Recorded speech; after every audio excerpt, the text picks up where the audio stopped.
Ever wanted an entire army of AI assistants to simplify your life, while you kick back and enjoy your coffee and watch your minions do all the work?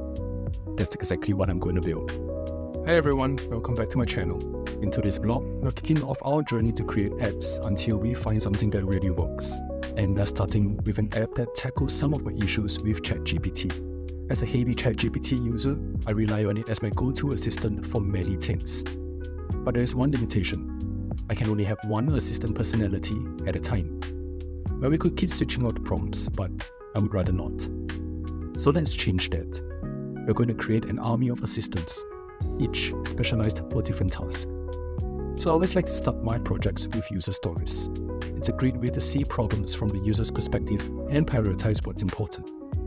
This helps to frame the problem and keep me focused, ensuring that I build something that solves real user issues, in this case, my issues. So here are the two main issues I want to address. Firstly, it is ChatGPT's static nature when it comes to prompts. I need assistants that are able to adapt on the fly to different types of questions. So this would be our top priority task. Secondly, despite my heavy usage with ChatGPT, I still cannot justify the $20 price tag that I have to pay every month for the subscription. So after a quick test of the API key, I found that my daily cost ranges between 5 to 10 cents, which is about only $3 a month. That is a far cry from $20 subscription.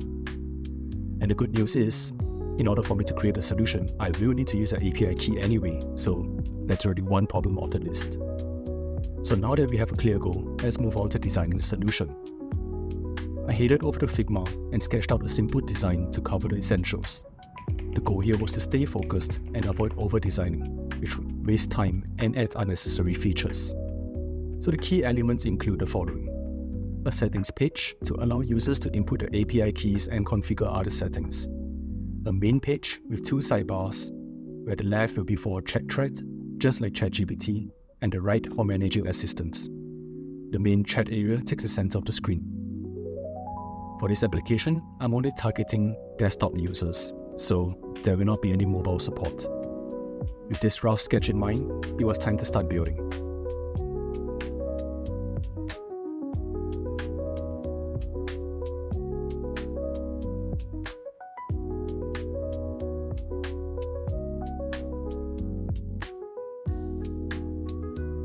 In this session, we've built out the settings page, the sidebars, and the main chat area. I also added collapsible handles to the sidebars so that they can slide out of view when they are not needed, creating more screen real estate and reducing distractions, especially on smaller screens. I'm quite happy with how the UI has turned out so far. So let's hope adding the core functionality will go equally smooth. So that's it for today's progress. Next week, we'll dive into the core functionalities to bring these assistants to life. I'd love to hear your thoughts on this project so far. Do leave a comment below and let me know what you think. Thanks for watching, and I'll see you again in the next video.